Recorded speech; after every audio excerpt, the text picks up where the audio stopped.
totalmente blanco, una densidad de tenemos en el cuerpo, que es parecido a este metal, una densidad agua, que deja pasar, pero no mucho. Imagínense, por ejemplo, acá tenemos parte del abdomen, ¿cierto? Tenemos densidad grasa, que es un poquito que deja pasar más, ¿no? Imaginemos acá, en la parte de la axila, como deja pasar la grasa, por el tejido celular subcutáneo. Y la densidad aire, que se aproxima a lo que está dentro de los pulmones, es que ha dejado pasar la radiación. ¿Ahí? Bien, ¿cuánto deja pasar? Acá no mucho, si es que nada, ¿no? Acá un poco más, acá mucho más en agua, en grasa mucho más y en aire pues muchísimo más radiación. Rayos X igual que no. ¿Sí? Aprovechen de decirles que el contraste que se usa en tomografía no es igual a lo que se usa en resonancia. He visto a algunos estudiantes muy ingeniosos que han encontrado un contraste y esto lo usaban como me va a resonar. No. ¿Por qué? Porque la base del contraste violado es justamente que no deje pasar el contraste. Por eso cuando esto es contrastado, ve los vasos de color blanco. ¿Cierto? No deja pasar el contraste. En cambio, en resonancia se usa otro metal pesado que es el aluminio, una piedra rara, ¿cierto? Y esto lo que hace es interaccionar con una ruptura del tejido de la barrera hematoencefálica y llega a tejidos que normalmente la tienen rojos. Por ejemplo, por eso que se dice ambos, pero el tejido físico es distinto, completamente distinto. ¿Tú puedes entrar por tu camilla a tomografía? Sí. ¿Te vas a irradiar? Ese es tu problema. ¿Vas a acompañar a tu paciente para que se haga la tomografía? Sí. ¿Te vas a irradiar? Sí. Ese es el problema para que lo hagamos. Pero es distinto si vas a enseñar. ¿Por qué? Porque estás entrando a un lugar de un campo magnético pequeño. Y ese campo magnético pequeño, ¿qué va a hacer? Todo lo que sea un campo magnético no puedes ir con utilidades, letras de crédito, objetos mecánicos, porque te puedes hacer. Eso pasa con las accidentes en resonancia, por ejemplo, en los que se ponen la familia. Eso pasa con cuántas personas, pero que ustedes no van a resonador ingeniosos, pero sin saber que están abiertamente. ¿Ahí? Mucho cuidado, mucho cuidado. Entonces, miren cómo pasa el tubo de rayos X. Tenemos, este es un tubo de rayos X. Que han seguido clases de radiación para ver que basa por la corriente eléctrica, que al final ustedes saben que es el electrón, etc. Quienes van empujándose unos a otros, no es que viajen, ¿cierto? Es cierto, muchas veces rápido, pero están ya ahí. Y se van a empujar, como ustedes en una fila de un concierto. Y van a empujar al electrón y eso va a hacer rápidamente se transporta la energía. Entonces, va a llegar a tungsteno y se van a liberar electrones en este tubo vacío. Estos electrones a alta velocidad, un disco va a girar muchas veces y también hay tungsteno o volcán ahí y va a interaccionar con este núcleo. Esa interacción del núcleo va a generar rayos. ¿Cómo? Pues empujando un electrón de los campos superficiales. Ese campo del electrón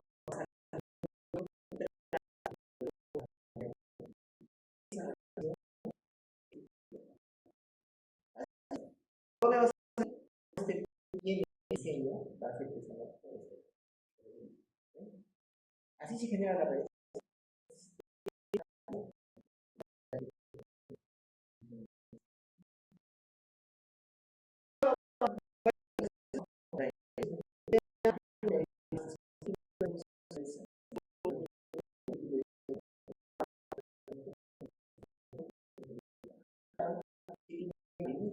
Incluso pantallas amplificadoras para el efecto de radiación que va a tener en este. Entonces, ¿cómo llegan los rayos X?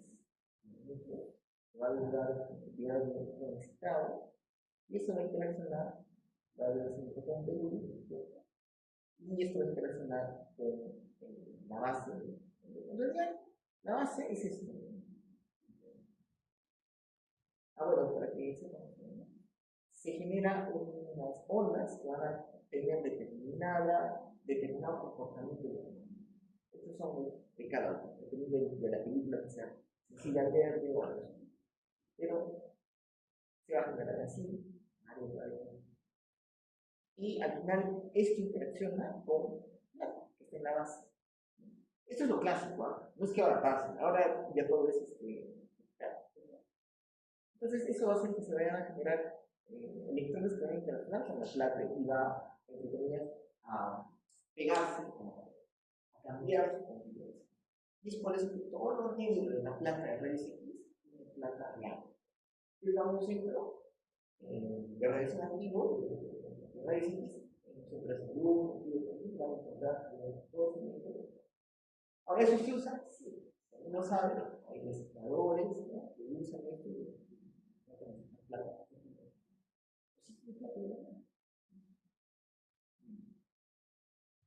Entonces pasa esto, ¿no?, que sea la densidad, lo mismo en todo.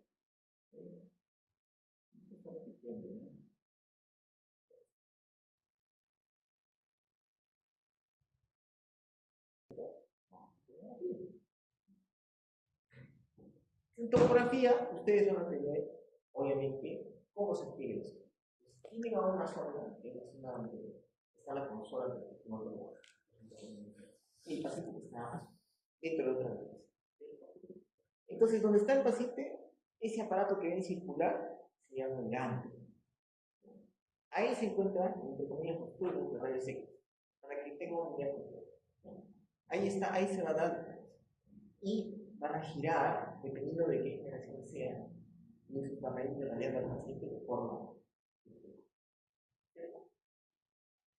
Entonces está la mesa, que es el paciente, tenemos una consola donde está a ejecutar los programas para poder hacer sintetización en el tecnólogo, y el médico dónde va a estar.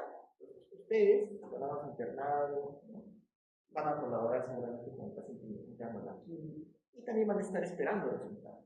Van a estar al lado, o al lado de otra habitación donde esté el médico, y va a interpretar, es una estación de trabajo, en la consola, y van a ver los estudios en imágenes. Entonces, ahora ustedes tienen que saber también que ese sistema, por el que van a ver un nombre específico. Aquí, en Estados Unidos, en Europa, se llama PAS.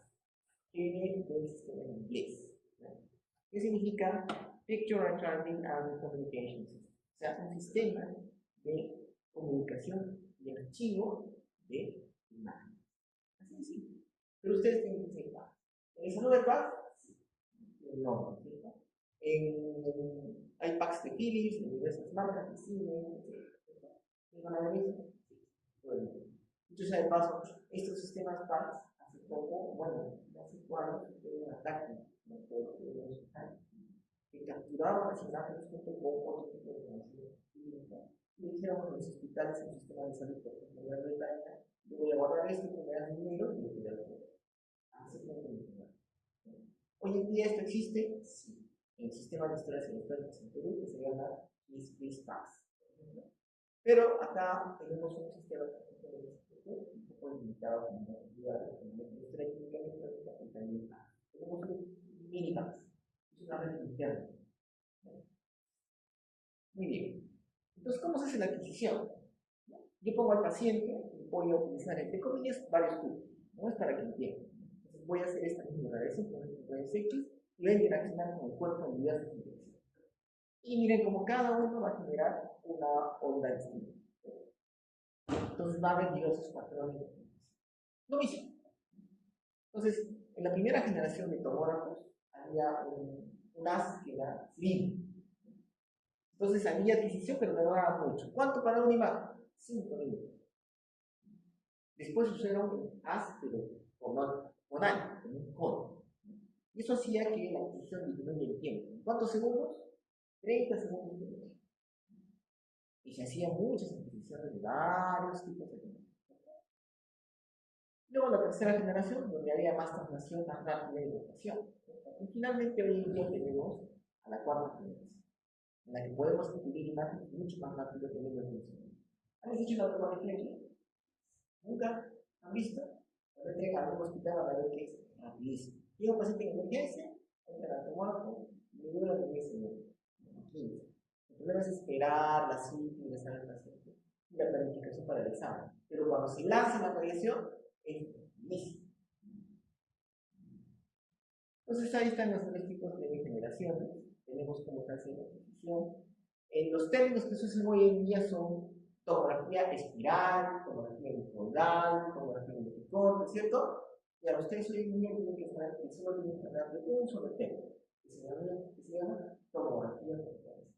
¿Ya? Tomografía tomografía computacional. Se entiende que es la cuarta generación, porque casi todos tienen esta tomografía. Entonces, el término más propio sería helicoidal, porque una espiral usualmente es que incrementa de tamaño, un helicoidal es que sube, y esto es lo que hace el tomógrafo. Ustedes piensan que el tomógrafo que se ha hecho en todo el cuerpo, ¿cierto? Eso es mentira.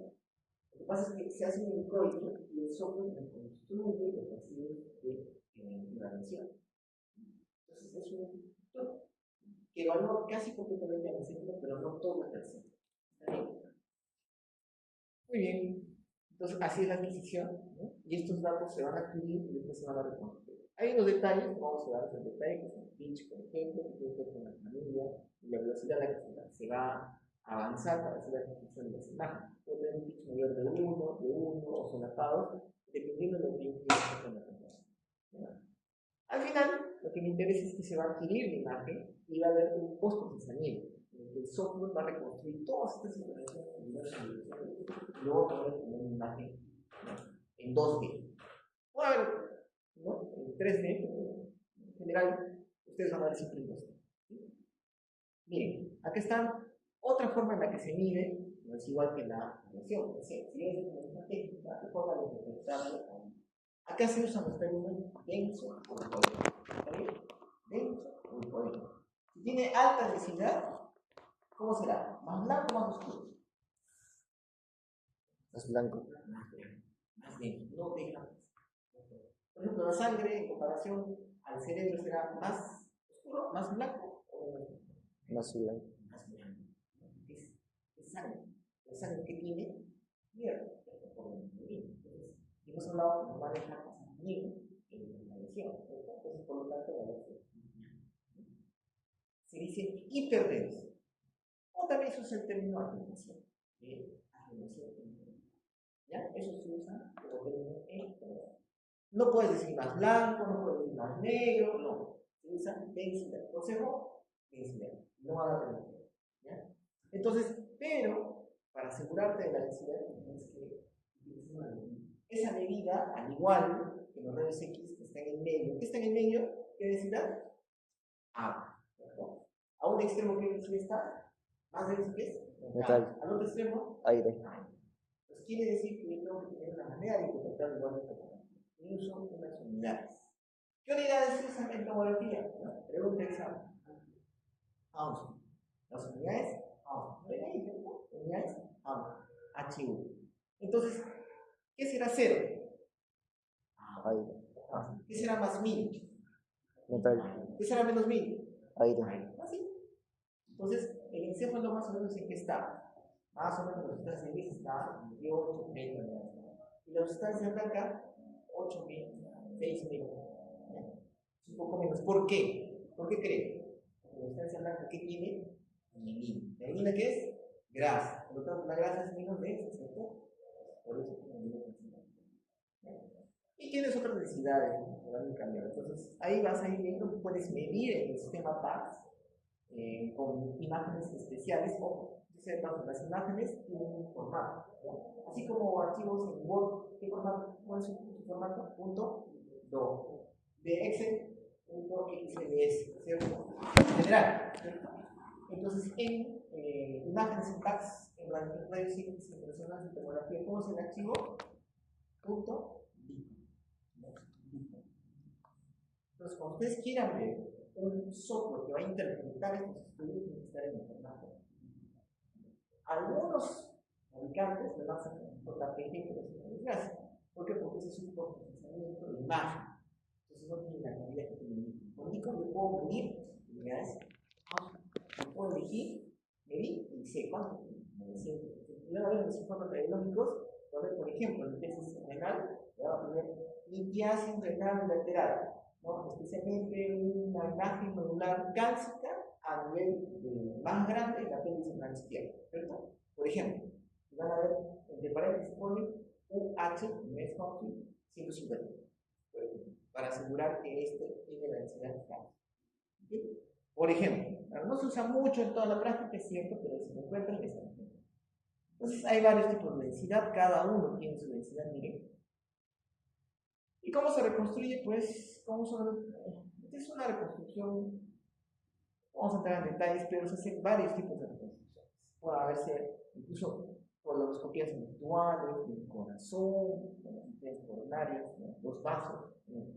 Y la calidad va a depender de otros factores que no vamos a hablar. Entonces ya hemos hablado de radiografía, tomografía. Ahora vamos a hablar de física de resonancia. Como les dije, es algo completamente distinto. Nada tiene que ver con tomografía. Por más que se parezca, que se ve el cuerpo, no es igual. Tú cuando te sometes a un campo magnético, puedes elegir qué campo va a ser. La mayoría de los resonadores en el mercado usan un campo magnético que es 1.5T. Es un test. No es la máquina de carro, no es el investigador, pero ha quedado como una unidad de campo gravitacional, que equivale a 10.000 grados. ¿No? Esto en el campo magnético de la Tierra es mucho, ¿no? Pero no es que tampoco va a pasar que te va a absorber o resonador, vas a quedar en un cuerpo tirado a piso por ese campo magnético, nada de eso. Simplemente va a cambiar la configuración de todos los átomos del cuerpo. Ahora, ¿qué tanto te va a alterar? No. Entonces, ¿qué elemento es el más frecuente en el cuerpo? Pregunta fácil, ¿cierto? Pero todos saben cuál es la composición más común del cuerpo, que es como un chombo, ¿cierto? ¿Cuál será? Carbono. ¿De qué viene? Hidrógeno. ¿Cuál tiene la configuración más simple? ¿El carbono o el hidrógeno? Hidrógeno. ¿Por qué? No tiene ninguno. ¿Y esto es bueno? Sí. La mayor parte del cuerpo de algunas estructuras crece completamente agua. Entonces me interesa saber cómo se van a configurar, cómo van a reaccionar con esta máquina. Y es más fácil de hacer. Por eso podemos elegir. Ahora, usted dice entonces, pero hay resonancia de otros elementos en el cuerpo. Es más, la resonancia ha venido junto con el desarrollo de la evolución de metales para exploraciones biológicas. Si alguien tiene el conocimiento de un familiar, amigo o vecino que está haciendo arqueología o exploraciones mineras, va a saber que la espectroscopía es algo que utilizan este grupo de profesionales para evaluar los metales de producción, ¿cierto? Ahora, en el cuerpo nosotros elegimos por practicidad, por distribución y por facilidad de interpretación el hidrógeno. Entonces es muy importante saber cómo se comporta el hidrógeno, en qué molécula, y en qué más, grasa. Casi todo el cuerpo, y el cerebro ¿qué es? Grasa fumada. El músculo ¿qué es? Grasa fumada. ¿El hueso qué es? Un poquito de grasa. Es por eso que no es una técnica de elección cuando vas a evaluar hueso. Ahora, sí, siempre y cuando haya patología que quieras explorar. Por ejemplo, yo tengo una fractura o una celulitis, ¿cierto? Se ha infectado la parte muscular que tú ves que está evidente y lo tiene una resonancia, ¿cierto? ¿Por qué? Quiero ver si hay osteomielitis. Entonces, el edema va a incrementarse en la medida ósea. ¿Y eso se puede por resonancia? Sí. Por eso es que la resonancia tiene su indicación en determinadas patologías y tiene la persona un poco más, por ejemplo, también. Igual de tomografía. Entonces se complementan bastante bien con tomografía, pero el sistema nervioso central excede la calidad de la imagen y las posibilidades de diagnóstico diferenciales, porque no solamente uso una técnica. En tomografía yo uso sin contraste y con contraste. Ahora construcciones de la parte hueso, de la parte blanda, en cambio de resonancia uso varios tipos de frecuencias. Ahora vamos a ver. Entonces, con esa introducción, el paciente ingresa en campo magnético. En esta resonador, por ejemplo, es de 3 Tesla, es bastante potente. En el mundo hay hasta de 8, 10 para la investigación. Y el protón que está en el cuerpo después va a cambiar de configuración. Cuando ingreso al campo magnético, yo voy a tener que, al final los protones se van a alinear de determinada manera. Los voy a alinear. Es como estar en una formación de colegio y digo, ya todos estos que están mirando para allá, o un poco checos, miren para allá. Los que están mirando un poquito para allá, miren para allá. Y así se alinean los protones. Arriba y hacia abajo, ¿ven? Y luego de ahí, ¿qué voy a hacer? Voy a hacer un truco. Voy a lanzar pulsos de radiofrecuencia. Generalmente, múltiplos de 90 o 180 grados.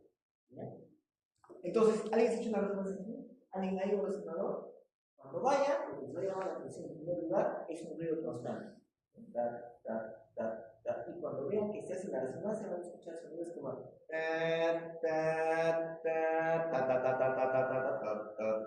diferentes sonidos. Y tú dices, no estará mal la máquina. No, está lanzando pulsos de radiofrecuencia. Y esos pulsos van a hacer que los protones se alteren, y esos protones van a ir alterados y van a querer regresar al estado normal. Entonces, ese cambio de movimiento va a hacer que haya un campo magnético que une con esa misma antena como tiene esa abertura. ¿Qué les parece? ¿Mereció un Nobel o no? Sí. ¿Recibió un Nobel la tomografía? Sí. ¿Un Nobel de resonador? Sí. Porque es muy práctico, ¿no? Puedes hacer lo que sea y no necesitas hacer biopsias para saber qué hay. O la clínica correspondiente y otros exámenes para clínico, varias no. Así me pasa. Esto, por si acaso, esto de física de tumor lo van a usar para cualquier parte del cuerpo. Así que hay traumatólogos, futuros cardiólogos, todos hacen resonancia con la podría ser. Se evalúa cómo va a interaccionar y hay una recuperación T1 y una caída T2. En otras palabras, T2 me va a hablar mejor la diferencia de A. Y T1 me va a hablar mejor la grasa. Básicamente. Entonces, ¿qué va a brillar en T2? No tiene nada que ver con fotografía. ¿Y qué va a brillar en T1? La grasa. ¿Puede brillar también en T2 la grasa? Sí, también. Puede ser. ¿Ya? Muy bien. No estamos hablando de radiación, ¿no? Puede ser test también. Tenemos varios tipos de interacción. En el tiempo T1, spin nariz o T1. Tenemos interacción T2, que es spin-spin, o sea, spin-rejilla, que está alrededor, T1 spin-spin, y un T2 con inhomogeneidad de electromagnética.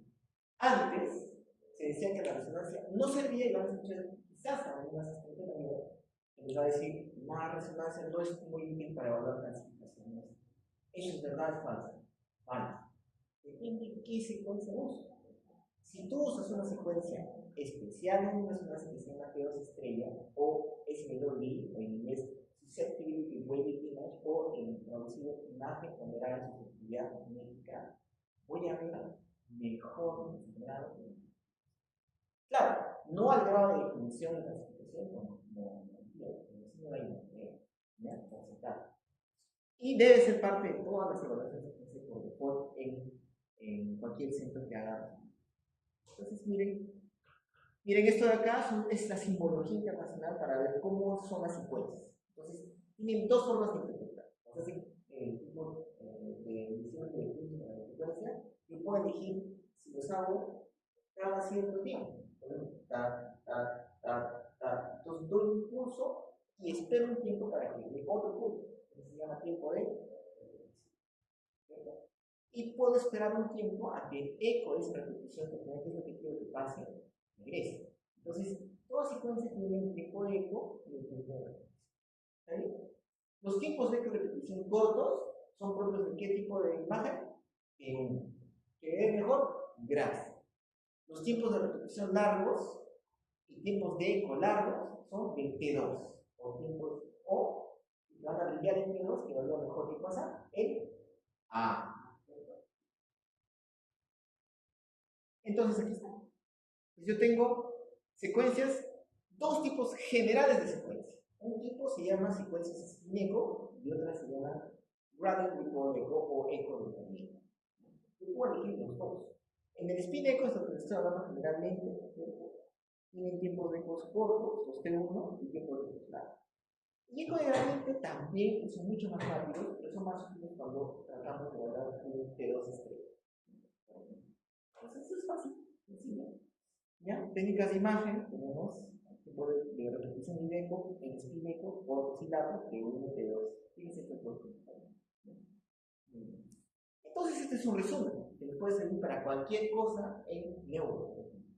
Todo lo que es T1, miren, el resumen, cómo se ve el agua, oscuro. ¿Cómo se ve el agua en T2? Brilla. Entonces, ¿qué términos se utilizan? Brilla, alta densidad, intensidad. Entonces, con eso no tienen pierde. No usen intensidad, que sea un poco más, no, intensidad. Puedes decir de alta intensidad o hiperintensa. Ese es el ¿ya? Nada más. No puedes usar otro término que no sea el apropiado para la. ¿Y la grasa cómo se ve? Pues el siguiente uno se ve brillante. Y en T2 también se puede ver que brilla, pero la diferencia principal es que para que se lleven algo para siempre, T2 agua, T1 grasa. Hacen otra. ¿Cómo es el resonador? Tienes gradientes de un lado hacia el otro, cambios de la variación del grupo magnético, y esto te va a permitir adquirir secuencias, pero también localizar las lesiones. Y esto, cuando haces su reconstrucción con el software, te va a permitir ver en 2D o hasta en 3D todo el cuerpo. ¿Ya? Entonces miren acá sí son las bobinas, igual tiene un gantry, pero ese gantry no es como el de la convención, como que va a emitir radiación. En este caso es campo difuso. Pues miren cómo hay un gradiente en cada uno, vamos a entrar en detalles. ¿Cómo se genera la imagen? Así. Generalmente es un punto. Cuando ustedes vean, a veces se les pasa a los tecnólogos, ingresan al sistema un punto que brilla, parece una luna. Y ustedes dicen, eso está mal. No, realmente lo que pasa es que han enviado las categorías crudo. Y eso tiene que pasar por un software que lo reconstruye.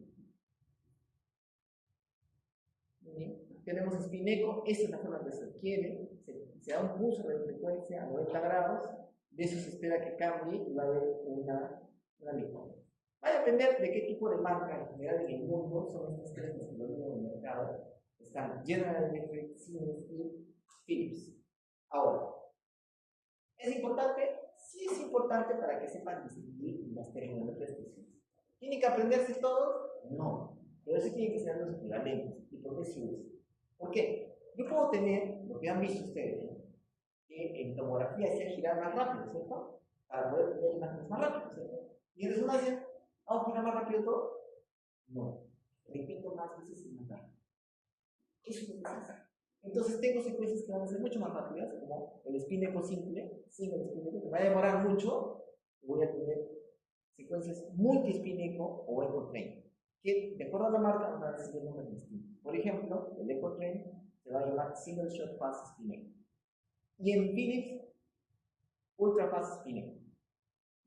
Y así cada uno va a recibir su nombre. A ustedes, con franqueza, no les va a hacer mucha diferencia. Y tienen que ver imágenes si es T1 o T2, así que no se hagan problemas. ¿Está bien? Miren, por ejemplo, acá tengo un T1. ¿Y qué se ve en el T1? El líquido está de color negro. Y la grasa, un poco más blanco. O sea, hipointenso, ¿no? Hiperintenso. Miren la grasa del tejido celular subcutáneo del escalpo. ¿Cómo está? Hiperintenso. Gracias. Y cuando es un T2, ¿qué van a ver? El líquido que está, ¿qué es color líquido está? Brillante. ¿Cierto? Y el encéfalo, el parénquima, y baja. ¿Ven? He usado otro término equivalente que es señal. Puedo usar intensidad o señal. En tomografía puedo usar atenuación o mejor densidad. Fácil de hacer. Entonces miren acá, por ejemplo, yo veo que hay una lesión. Miren cómo hay un poquito acá, en el giro frontal inferior izquierdo, alta señal. ¿Qué será? ¿Grasa? Y hay grasa. Debe haber una lesión. No sé qué, pero estos huesos no van a quedar lesión. Este es, por ejemplo, una colágeno, no requiere contraste. Miren acá, por ejemplo, ¿cómo veo un T1? Hay una lesión acá, ¿no? Irregular y una zona hipointensa. ¿Qué será? Lo veo en T2 y esa zona está rodeada de edema. Puede ser una lesión de autología con edema, o puede ser una infección con edema, que se ve mejor en T2. Pero tengo otras variantes de secuencia. Como habíamos dicho, fase Spineco, inversión recuperación, y estas en particular en el encéfalo que es el FLAIR. El FLAIR me permite hacer una saturación, es como un T2, pero le quito la saturación del agua. Entonces voy a ver mucho mejor el edema porque no voy a ver mucho esfín. Y el esfín, que va a quitar la grasa. ¿Dónde me interesa sacar la grasa? En las órbitas. Entonces las órbitas tienen que tener columna. Pues miren acá, por ejemplo, un T2 fácilmente se hace en 30-34 segundos. Le he hecho un fase Spineco. Pero si hago normal, single shot, 7 minutos por imagen. Quiere decir que me conviene hacer todo ese ruido, ¿cierto? Muy bien. Entonces hay varias otras secuencias, cambian los nombres, no vamos a entrar en detalles. Miren que habíamos visto acá edema, ¿no? Y miren el FLAIR, en el que yo he sacado el hexcoloroquía, me he quedado con un T2, es mucho más sensible a la presencia de edema. ¿Se dan cuenta? Entonces T1, T2, FLAIR, ya no permiten todo. Y hay otras, el ecogradiente que hablamos, en el que este es el ecogradiente, en el que me permite ver mejor la calcificación. Parece un T2, ¿no? Y ahora miren, hay un FLAIR en el que yo veo que hay una lesión acá. Pero cuando luego volteo secundariamente para ver inhomogeneidades para la supresión o sangrado, veo que hay reposición de material vía magnético para mí. Eso me indica que o está sangrando o tiene calcio. Me permite ampliar la diferencia. Muy bien. Ahora vamos a un resumen de las patologías. Una vez que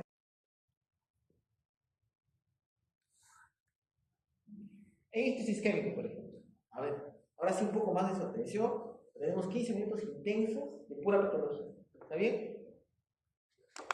Este es isquémico. ¿Qué vamos a tener? Zonas en las que no va a recibir irrigación sanguínea. ¿Qué va a ser? El core. En resonancia, ¿qué vamos a necesitar? Difusión, que es otra forma de una técnica distinta dentro de la resonancia, o angioresonancia. Con la correspondiente mapa ADC, el FLEP y el Colgadero. Esto va a permitir diferenciar el core, en el que se va a ver básicamente un incremento de la restricción en difusión. Y en el infarto subagudo, ¿qué va a pasar? Eso es cuando es agudo, es decir, va a haber un incremento de la restricción en difusión. Es una alta señal de difusión en ISO y una baja señal en ADC. Y en subagudo se va a ver alta señal en el core. Es decir, permite ver la dinámica del infarto. Entonces, ¿cómo se hace? Miren, hay un core, por ejemplo, en este ejemplo es un animalito en el que no voy a recibir flujo. Miren, esta es la etapa final, ¿cierto? El estadio 1, que es poco flujo, hasta el estadio 3, en el que se va a enterar todo el flujo sanguíneo cerebral, el volumen incluso. Entonces, puedo utilizar también esta técnica para encontrar la penumbra, ¿no? Que va a haber una incompatibilidad entre difusión y técnica. Entonces, el volumen que se puede salvar con la terapia de repercusión. Es diferente al core, que es un territorio que no se va a salvar. Entonces, me interesa hacer esa distinción y uso percusión.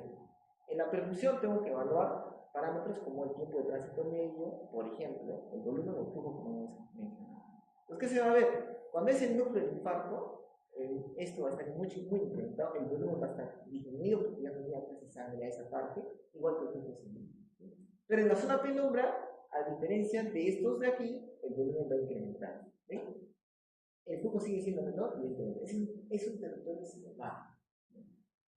Miren este caso, por ejemplo, tengo una tomografía, el paciente tiene un cuadro de una parece derecha, voy a hacer la tomografía y ni siquiera se ve, pero hago resonancia magnética y miren, acá tengo la difusión. Imaginemos, está bien, abajo está el ADC, miren cómo esta zona evidentemente tiene un infarto, alta señal de difusión con baja señal en ADC. Y en el FLEP, ¿cómo se va a ver? Quiere decir que es altamente sensible al infarto. Después va cambiando, 24 días, 104 días, por ejemplo, y va a ir cambiando. Y cuando decía más subagudo crónico, a los 40 días, por ejemplo, miren cómo el ADC va a brillar. Incrementa el brillo en difusión, en ISO, y en ADC también va a incrementar su señal. Y eso significa que es un infarto ya subagudo crónico. ¿Está bien? Y cuando es más crónico, incluso ya esto baja la señal de difusión. Si hago perfusión, ¿qué va a haber? Miren la difusión. Difusión, ¿no? Difusión, hay una zona que es el core, que no se va a recuperar, pero hay una zona en la que va a incrementarse el volumen. Y este mismatch entre la zona de difusión, donde está el core, que no se va a recuperar, y la zona salvable, nos define la zona penumbra. Esa es la zona que se va a salvar. Y yo utilizo perfusión para hacer esto. Por ejemplo, este paciente, ¿no? El mismatch. 5 horas de infarto, un MIS de 16, que seguro lo han visto en el área de infarto. Entonces, miren cómo tiene una zona de core. Y le hago la perfusión y ahí la zona penumbra rescatable. Le hago la angioresonancia, que es otra técnica de resonancia, y voy a encontrar cómo existe una obliteración de las ramas distales de la señal media, que se me instalaba. Voy a hacer la recanalización y se va a recuperar esa zona. Esto me permite, de acuerdo a la clínica, establecer el uso de técnicas de repetición, incluso invasivas. Otro caso, mujeres de 71 años de edad, pero con AFAS, en cabeza derecha, un 17, infartos. Bueno, algunas lagunas, pero no algo agudo, no tiene hemorragia, porque había esta zona en difusión. Ya tiene un infarto crónico, pero este es un nuevo infarto. Y tiene una zona penumbra bastante grande. Entonces, ¿qué hago? Y en angio encuentro una repercusión. Se hace una repercusión, se encuentra en la angiografía por sustracción digital, una estenosis de una repercusión, se reproduce a colocar un stent, se resuelve y mejora. Entonces, hay varias técnicas, ventajas y desventajas en el uso de tomografía de resonancia en ictus. Es, por ejemplo, ¿no? En la parénquima es mucho mejor. En vasculatura, la angiografía es parecida a la angiografía. También, en la perfusión, puedo usar otras técnicas funcionales como el PET. Pero es principalmente útil cuando es en emergencia, la tomografía, y cuando es en un seguimiento y también, si podríamos tener la disponibilidad. En el ictus hemorrágico, hay varios tipos de ictus hemorrágicos. Hay lobares, terminales. En general, podemos dividirlos si son intraparenquimales entonces, ¿no? Que son o hipertensivas, que son profundos, o rupturas del circuito bucal, por ejemplo, o parenquimales lobares grandes que pueden estar asociados a malformaciones vasculares, los dos, o en todo caso a angiopatía amiloide en el adulto mayor. Entonces, miren cómo se pueden encontrar diversos tipos de hemorragia. Entonces, me pregunto, tomografía y resonancia, ¿qué utilizo? En estos me permite, ¿para qué uso la tomografía? Cuando ustedes tengan emergencia y venga un paciente con un infarto, ¿qué van a decir? Lo mejor es resonancia. ¿Tengo resonancia? Ahora, puede ser que tengas resonancia, pero requieres una decisión rápida, porque el tiempo es severo. ¿Qué voy a usar? Tomografía. Lo que me interesa es descartar sangrado, y para eso, tomografía. ¿Está bien? Pero el resonancia también puede usar. Entonces, por el costo, por la evolución, sigue siendo la tomografía lo mejor para tratar. En la evolución, obviamente, sería mejor la resonancia porque me permite valorar muchos otros fenómenos especiales como la lateralidad, sangrado artificial, mejor territorio. Entonces, tengo formas también. Una vez va a ver la resonancia y va a ver, ¿qué más? El doctor dice que es agudo, subagudo, ¿por qué? Yo no entiendo, ¿no? Pues tienes que ver cómo se comporta la sangre. La sangre no va a ser estática. Cómo va a tener un cambio en su conformación. Va a pasar la hemoglobina, que es oximoglobina, que tiene el oxígeno, a no tener oxígeno, desoximoglobina. Después va a pasar a metahemoglobina, ya sea intracelular o extracelular, y finalmente hemoglobina. Ahora, esto en T1 y T2 cambia.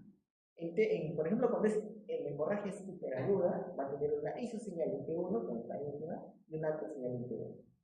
Si va a ser agudo, tengo una isoseñal en T1 y baja la señal en T2. Si es agudo precoz, alta señal en T1 y baja señal en T2, alta señal en T2, agudo tardío y crónico baja señal en T2. ¿Ya? Entonces, el tiempo aproximado es 24 horas, hasta 3 días, después hasta la semana y después más tiempo, 2 3 días. ¿Ya? Ahora, ¿eso te interesa a ti? Sí te interesa, porque ahí puedes decir qué tanto, en qué momento va a sembrar aproximadamente. Que sepan esto todos ustedes, no necesariamente, pero ciertamente sepan que el cambio en el secuencia cognitivo se puede interpretar el estallido que se encuentra en el momento. ¿Está bien? Muy bien. Aplicación general de procedimientos, tomografía en el agudo, estudio, resonancia, mucho mejor. Ambos, angio, puedes usar, no hay problema. Y para estudiar mucho mejor, demencias. Creo que nos supongamos que habían visto demencias, ¿cierto? No. La otra no vino. Bueno, demencias, bueno, la más común, ¿cuál es? Alzheimer. La siguiente, vascular. La siguiente, las otras degenerativas, temporal o los cuerpos. No, fácil, ¿eh? Demencia sería cosa. Vascular tiene infartos varios en diversos lugares y puede ser un stepwise, es decir, poco a poco, mi tío, mi abuelo, tenía un infarto, lo he visto mismo, tenía su bracito, la siguiente vez tenía un infarto del otro lado, ahora está un poquito, es un stepwise, poco a poco está presentando cuadros que deberían constituir. Entonces eso sugiere que sea una demencia. Gracias a la resonancia vas a encontrar el infarto por varios. Y eso puede influir en ya, que es que haya demencia. Como parte de todos esos síntomas. Alzheimer se olvida todo. ¿Qué cosa tengo que evaluar? Los lóbulos temporales. ¿Qué parte del lóbulo temporal? Bueno, no es parte de esto, está justo medial. Los hipocampo. O la parte mesial del lóbulo temporal. Mesial significa medial, ¿no? Pero es lo que se conoce en el mundo. La fronda temporal, conducto. Es el típico paciente viejito que de un momento a otro, poco a poco, ha ido cambiando y es el típico pica. Antes era dejaba de reuniones y ahora hace bromas que no tienen sentido, se ríe a carcajadas, corre con las manos, ¿no? Esa es una demencia. ¿Qué es lo que se va a quitar? Claro, como dice el nombre, pero principalmente Es lo mismo que les pasa, bueno, ahora no es muy popular tomar, ¿no? Pero en mi época, cuando uno quería sacar, por ejemplo, en una fiesta bailar a la chica, decían, ¡valor! Y se tomaba una cervecita o un trago corto. ¿Qué pasaba? Te intoxicabas en el centro. Como el lóbulo más grande del centro, lo cual es mental, que significa dinero. Entonces ya no tenías tus inhibiciones, tus problemas. No, por ejemplo, digamos, soy bajito, no quiero ir, mira, es una chica muy alta, no cómo lo vas a hacer. Tomé mi cervecita, me intoxicó, y el lóbulo frontal dejó de trabajar bien. Entonces voy y converso con él. Eso pasa en el mismo temporal. Por un compromiso. Es por eso que ese viejito, ¿ya? Y el otro, la mesa con cuerpos de Lewin, que puede ser un paciente que tenga alucinaciones, más síntomas, no necesariamente de demencia, alucinaciones visuales, problemas en el sueño REM, por ejemplo, trastorno de conducta del sueño REM, pero se puede ver con otra técnica que la puede ser. Y también hace síndrome de Parkinson. Ustedes me preguntan, ¿paciente con síndrome de Parkinson hace demencia? Sí puede hacer. Pero si un paciente tiene demencia junto con un parkinsonismo después, o en el transcurso, probablemente con alucinaciones visuales, probablemente sea una demencia con cuerpos de. ¿Cómo se ven imágenes? Así como les he dicho. La fisiopatología, placas de amiloide, Alzheimer, cuerpos de Lewy, temporal, ¿cierto? Alzheimer, esto aquí, lento progresivo, concentraciones, todo temporalmente progresivo, y esto en relación a los eventos isquémicos, podemos ver. Clínica, problema de nacer en memoria, cuerpos de Lewy, trastorno conducta de sueño humor, sueño REM, alucinaciones visuales y Parkinson. Prototemporal, cambios de conducta. En su variante más común, que es la behavior, que es la conducta. Hay otro que tiene Bruce Willis. En mi época todos conocíamos a Bruce Willis, entonces ustedes casi no lo deben conocer, pero era un actor muy excelente, ¿cierto? Y ahora no, es una variante de demencia prototemporal que es la base. ¿Está bien? Y demencia vascular, pues depende del territorio que se encuentre. La imagen que voy a ver, el problema temporoparietal, especialmente temporal en Alzheimer. En cuerpos de Lewy, occipital. Y prototemporal, frontal y temporal. Y vascular, depende del infarto. Entonces, miren cómo se encuentra ese protocolo especial para evaluar demencias, ¿cierto? A nivel de los hipocampos en particular, porque es la más común, ¿cierto? Miren cómo hay, este es el hipocampo, por ejemplo. Los protocolos son así, y se evalúa es un corte perpendicular al eje mayor de los hipocampos. Y vamos a ver que en Alzheimer, por ejemplo, puede tener una fase preclínica, leve, moderada, severa, ¿no? Y voy a encontrar esto, ¿no? Que poco a poco se va a alterar todo el diseño. Inicialmente la zona más, lo que es, más mesial, temporal, y luego va a ir incrementándose a otras regiones para que se funcione más global, de acuerdo a la agregación de proteínas tau. Este es un examen especial, es un PET en el que todo debería estar de color rojo, con los niveles de metabolismo adecuados. En este caso, miren, a nivel, ¿no?, frontal, parietal, ¿no? Y otra técnica de resonancia que es la espectroscopía, en el que van a ver cómo se alteran metabolitos que tienen que ver con determinadas partículas en el cerebro. Por ejemplo, N-acetilaspartato significa neurona. Por ejemplo, colina significa membrana celular. Si yo tengo disminución de N-acetilaspartato, voy a decir que hay pérdidas de neurona. Y tengo elevación de colina, voy a decir que hay biosis probablemente, o en todo caso, si se puede establecer la proliferación de un tumor, ¿no? Puede pasar. Hay otro pico acá que es lactato, que se ve especialmente elevado cuando hay necrosis, metabolismo anaeróbico de infección. En este caso, esta espectroscopía se evalúa aquí, miren, en la región posterior de los filos del cíngulo, en las precuñas, y se ve como hay una leve disminución de los espartato y elevación de niveles de colina. Es sugestivo de Alzheimer. Entonces, miren, cuerpos de Lewy, como una parte de los síntomas, va a ser el Parkinson y otra también el compromiso cognitivo. ¿Cómo se ve? En PET, miren cómo hay una preservación de esas zonas perdidas en el Alzheimer y en todo caso, mayor compromiso a nivel occipital. Miren, aquí el metabolismo es mucho menor a nivel occipital. Que era demencia por cuerpos. Y miren, el diseño es muy parecido al anterior, ¿no? Lo diferenciaba la clínica y ahora la clínica. Demencia prototemporal, miren, cómo se ve el signo de la navaja. Miren a nivel temporal. Está tan disminuido que parece un triángulo, ¿no? Y a nivel frontal también está disminuido el volumen. Hacemos un PET, miren todo lo de atrás, poquito decimos que estaba bien, ¿cierto? El metabolismo es normal. ¿De qué? De cloruro de desoxiglucosa, ¿no? Y miren a nivel temporal, casi nada. A nivel frontal, casi nada. Entonces, funcionalmente, este encéfalo se parece a nosotros dos, morfológicamente, pero funcionalmente es completamente distinto. Demencia vascular depende de la zona que se altere. Por ejemplo, este paciente ha tenido un infarto del tálamo y ha hecho demencia. ¿Por qué? Porque tiene que ver con es un relevo de sensibilidad. Y esto ha ocasionado que haya una demencia por un infarto talámico. Pues igualmente aquí la demencia vascular no tiene varios infartos, porque le dicen en muchos de sus doctores que es de parayosis, que son cambios intrahepatáticos o microangiopatía vascular crónica. Esto que se ve en el FLAIR, que es una resonancia, en PET se ve como no hay metabolismo. Pero no tiene Alzheimer, es una demencia vascular. En sustancia blanca tenemos enfermedades desmielinizantes o desmielinizantes.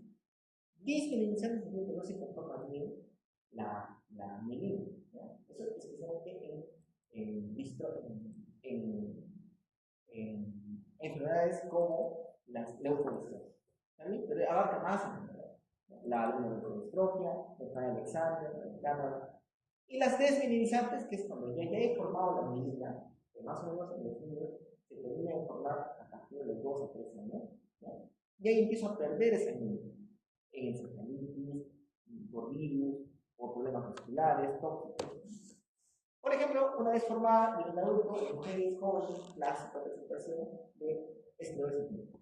Enfermedades desmielinizantes, una sustancia blanca que tienen un eje mayor perpendicular al cuerpo calloso de los músculos. Parece un huevito, pero elongado. Si bien esto en un paciente como mujer y encima tiene, cuando es agudo, un gran anular o incompleto, ¿qué es? Esclerosis múltiple. En sustancia blanca. Si hago el corte sagital, veo que hay extensión hacia el cuerpo calloso, miren los famosos dedos de 2, se dan para allá, comprometiendo el cuerpo calloso.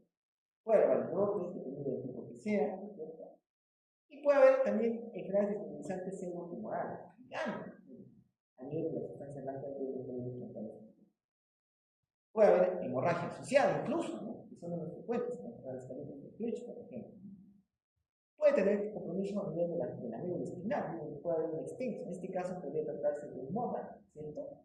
O en todo caso de una neuromielitis óptica o síndrome de Day, que compromete no solamente la sustancia blanca de arriba, y si lo hace abajo, como va a esclerosis, pero es extenso. Miren esta alta señal, por un volumen de la médula cervical dorsal.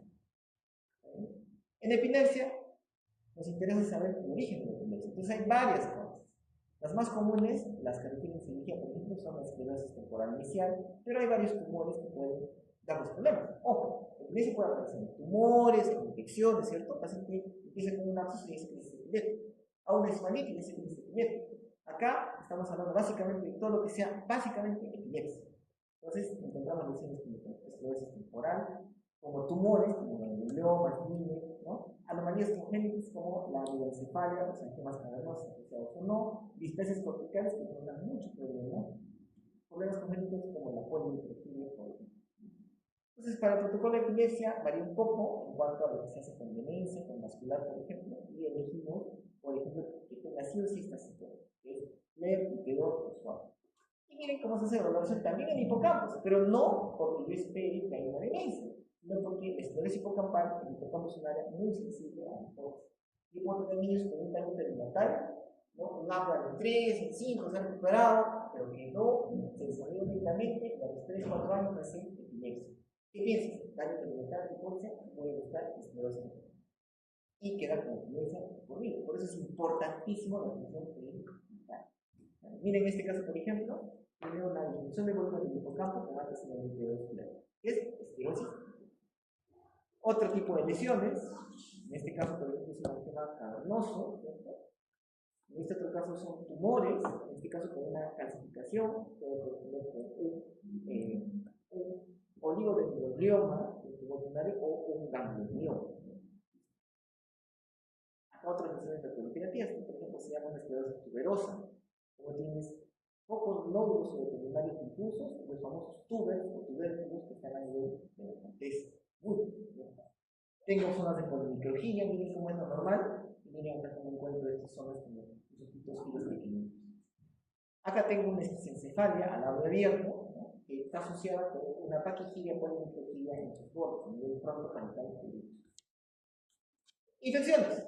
Tengo las bacterias piógenas, tiempo de cerebro, tengo un paciente con convulsión, con fiebre, transforma de conciencia, empiezo el tratamiento. No espero un encefalorraquídeo, no espero la resonancia, de una vez tratamiento porque puede ser una encefalitis. Entonces miren cómo se puede formar incluso después abscesos. Y miren la difusión que es la restricción en el centro del contenido necrótico.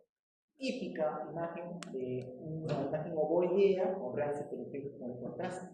Puedo tener tuberculosis, en el que hay lo clásico, ojo que hay varias formas, un realce, un endurecimiento rectomeningio en la base del centro. Entonces, tipo de tuberculosis, esta es la condición clásica, ¿no? Y esto puede ocasionar brevemente compromiso de los vasos que están alrededor de una vasculitis. Puedo tener granulomas diversos, con diferenciales diversos, como por ejemplo la criptococosis, paciente con VIH que tiene un nódulo que realza con un contraste y tiene edema periférico abundante.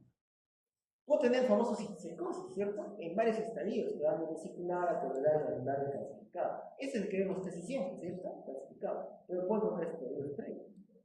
Acá tengo, por ejemplo, una cisticercosis no solamente parenquimal, sino intraventricular. Acá es subaracnoidea, la famosa racemosa, que está por fuera. Acá tenemos varios estadios y formas de cisticercosis intraparenquimal. Toxoplasmosis, el famoso signo de la diana excéntrica, ¿cierto? A nivel de núcleos de la base o de núcleos cerebrales se encuentra un nódulo, una lesión con un absceso irregular, pero con un nódulo excéntrico. Encefalitis por herpes, discreto incremento en difusión enterocelular. Un cuadro de fiebre, la sospecha clínica de eso, encuentra esta imagen de los igualmente aquí tengo el por priones, el Jacobs, por ejemplo, y tengo un realce giral en la corteza, y otra forma de Jacobs es esta presentación, con el típico signo de palo de Hodgkin invertido en los dos lados, el tálamo que uno trae Jacobs. Tumores, hay tumores gliales, no gliales y metástasis. Van a variar de acuerdo a la edad. En todos los cositones, en extremos, para resumen, en sistemas y metástasis. Cuando son pequeños, más raros, como craniofaringiomas, teratomas, y en la media de edad, los neuromas. Lo principal es diferenciar si es intraxial o extraxial. Si es intraxial, voy a pensar en metástasis extraxial. Estos son los signos para diferenciar. Y para extraxial, el angioma o Ishwan. Nos voy a robar 3 minutos más para acabar. ¿Qué vamos a acabar en Entonces, este, por ejemplo, es una lesión sólida, extraxial, que está ocupando la cisterna del ángulo corneocerebroso, adyacente al conectivo interno. ¿Qué será? Un schwannoma. Esto que está por fuera, está rodeando al encéfalo, empujándolo por fuera. ¿Qué será? Un meningioma, o raza prominente contemporánea. Acá tenemos un limón. Acá tenemos otras lesiones ya intraaxiales. En este caso, el diferencial podría ser un oligodendroglioma. Entre dos, miren cómo está dentro. Acá tenemos con clasificaciones, también un oligodendroglioma. Miren cómo la tomografía puede decir que es algo irregular, tiene clasificaciones, y la resonancia magnética se extensión incluso va hasta la sustancia blanca profunda. Es un oligodendroglioma. Tenemos diferenciales, miren, es quístico en los dos, pero significa distinto. El incremento de la restricción en el centro nos sugiere que es un acceso. Pero si es en la pared, o la metástasis. Es por eso que puede ser el diferencial de cualquier acceso con la metástasis, que son pequeños, ¿no? Y al revés. Entonces hay que completar el estudio y hacer el estudio completo del paciente de acuerdo a los funcionamientos. Hay otros tipos de lesiones, por ejemplo, una sarcoma extenso, el uso. Tenemos linfomas, que tienen bastante reales que están en la línea media, linfomas ya vienen por fuera. Tenemos otros sistemas endocíticos, pero las cosas posteriores son frecuentes en niños, que sean hasta sistemas endocíticos. Y hemos acabado. Sé que